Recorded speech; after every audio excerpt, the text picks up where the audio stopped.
இயேசுவில் பிரியமான சகோதர சகோதரிகளே, மனிதர்களாகிய நாம் ஒருபோதும் இருளை விரும்புவதே இல்லை. இருட்டு நமக்கு எப்பயும் பிடிக்கிறது இல்லை இல்லையா? இருளை தவிர்ப்பதற்கு எல்லாவித முயற்சியும் நாம் எடுப்போம். வீட்டில் கரண்ட் பவர் கட்டுனா கூட எதையாவது தேடி நாம் ஒளி ஏற்றுவதற்கு முயற்சி செய்கிறோம். ஆனால் மனிதர்களாகிய நம்மை ஒளியாகிய இறைவன் தேடி வருகின்றார்.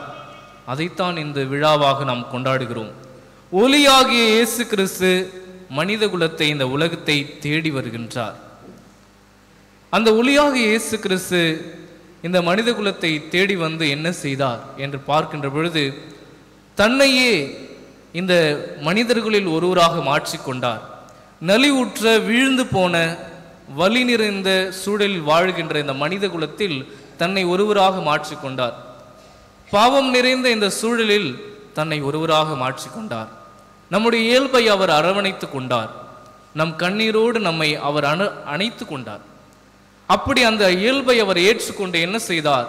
அந்த மனித இயல்பை, நம் மனிதத்தை விடுவித்தார்.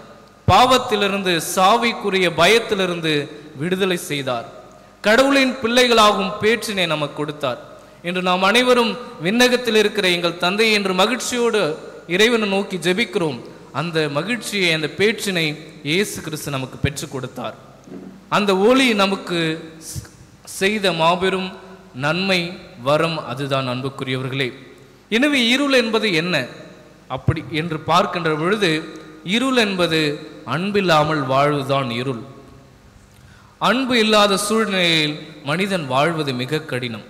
அன்பில்லாத சூழ்நிலையில் தான் பாவமும் பிறக்கின்றது, தீமையும் தலையெடுக்கின்றது. எனவே இந்த இயேசு, ஒளியாகி இயேசு அன்பின் அரசராக இந்த உலகிற்கு வந்து அன்பை நமக்கு சிலுவையிலே, கல்வாரி பலியிலே நமக்கு நிரூபித்து காட்டினார். அன்பெனும் ஒளியை நமக்கு கொண்டு வந்தவர் ஆண்டவர் இயேசு கிறிஸ்து.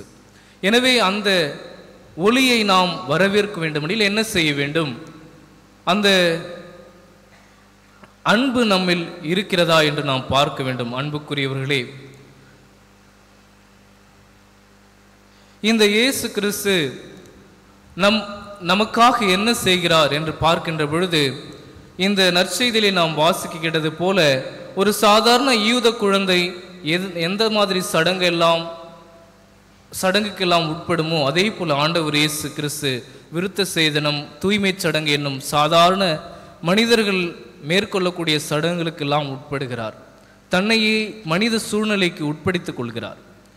அதிலிருந்தே நாம் அவர் நம்மை எந்த அளவுக்கு அன்பு செய்கிறார் என்பதை புரிந்து கொள்ள முடிகிறது. இன்றைய இரண்டாம் வாசகத்தை நாம் வாசிக்கிட்டது போல, இறைமகன் இயேசு நமக்காக பரிந்து பேசுபவராக, நமக்கு துணை புரிபவராக இருக்கின்றார். எப்படி என்றால், நான் ஏற்கனவே சொல்லியது போல, நம்முடைய மனித சூழ்நிலை, நம்முடைய மனித வேதனைகள் அனைத்துமே அவருக்கு தெரிந்தாக இருக்கின்றது. எனவே நமக்காக எல்லாவித அதிகாரத்தோடு, எல்லாவித புரிதலோடு உதவி செய்ய உகந்தவராக இருக்கின்றார். எல்லாவித வல்லமை கொண்டு இந்த மனித சூழ்நிலை அனைத்தையும் வெற்றி பெற்றவராக ஆண்டவர் இயேசு இருக்கின்றார். எனவே இப்படிப்பட்ட ஆண்டவர் இயேசு, ஒளியான ஆண்டவர் இயேசுவை எப்படி நான் வரவேற்க வேண்டும் என் உள்ளத்தில் என்றால், முதலில் நான் என்னுடைய பாவங்களை ஏற்றுக்கொள்ள வேண்டும். ஒளி இருக்கின்ற இடத்திலே அங்கு இருக்கின்ற குப்பை, கூலம், அழுக்கு எல்லாம் தெளிவாக தெரியும். எனவே இயேசு நம் உள்ளத்தில் வருகின்ற பொழுது நம் பாவத்தை நமக்கு வெளிச்சமாக்கி காட்டுகிறார். நமக்குள்ளே இருக்கின்ற குறைகளை, நமக்குள்ளே இருக்கிற மனத்தாங்கல்களை, நமக்குள்ளே இருக்கிற சண்டை சச்சரவுகள், மன்னிக்காத நிலை, உலக பற்றுகள் அனைத்தையும் ஆண்டவர் இயேசு நமக்கு வெளிச்சமாக்கி காட்டுகின்றார். உமது உள்ளத்தையும் ஒரு வாள் ஊடுருவும் என்று கன்னிமரியாவுக்கு சொல்லப்பட்டது. ஆனால் இயேசு நம் உள்ளத்தில் வருகின்ற பொழுது ஒரு வாள் எப்படி வெட்டி பிளக்கிறதோ அதுபோல இயேசு நம் உள்ளத்தில் இருக்கிற தீமையும் நன்மையும் வெட்டி பிளக்கிறார். இது தீமை என்று நமக்கு காட்டுகிறார், இதை செய்யாதே என்று நமக்கு சொல்லுகிறார். எனவே அதை நாம் புரிந்து கொண்டு அந்த நன்மையை பற்றி கொள்ளக்கூடியவர்களாக நாம் இருக்க வேண்டும்.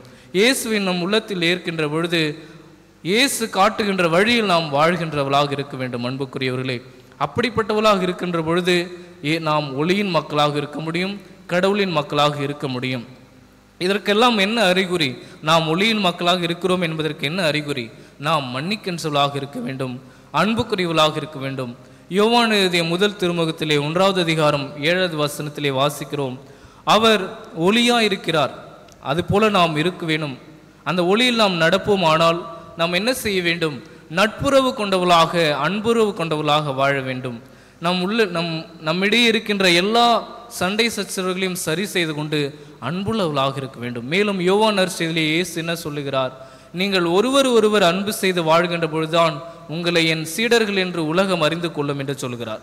இந்த உலகிற்கெல்லாம் நாம் இயேசுவின் சீடர்களாக தெரியப்பட வேண்டுமெனில் நாம் அன்புள்ளவர்களாக இருக்க வேண்டும். அன்பு இருக்கின்ற பொழுது திருத்துதர் பவுல் கூறுவது போல அங்கு தீமை இருக்காது, அங்கு பாவம் இருக்காது, அங்கு மன்னிப்பு இருக்கும், தூய்மை இருக்கும், புனிதம் இருக்கும், தியாகம் இருக்கும். எனவே அன்புக்குரியவர்களாக நாம் வாழ முயற்சி செய்ய வேண்டும். அன்பின் ஒளியை நாம் வாழ்வில் கொண்டு வாழ தினந்தோறும் நாம் முன்னெடுக்க வேண்டும். அதற்கான அருளை நாம் ஆண்டவர் இயேசு நமக்கு தரவல்லவராக இருக்கிறார். நம் பலவீனங்களை புரிந்து நமக்கு உதவி செய்பவராக இருக்கிறார். மன்னிப்பதற்கான பலத்தை, அன்பு செய்வதற்கான பலத்தை, விட்டு கொடுப்பதற்கான பலத்தை அதே ஆண்டவர் இயேசு நமக்கு கொடுப்பவராக இருக்கிறார். எனவே அந்த ஆண்டவர் இயேசுவிடம் தொடர்ந்து அன்புள்ளவர்களாக, ஒளியின் மக்களாக வாழ வரத்தை வேண்டி இந்த திருப்பலியிலே தொடர்ந்து மன்றாடுவோம்.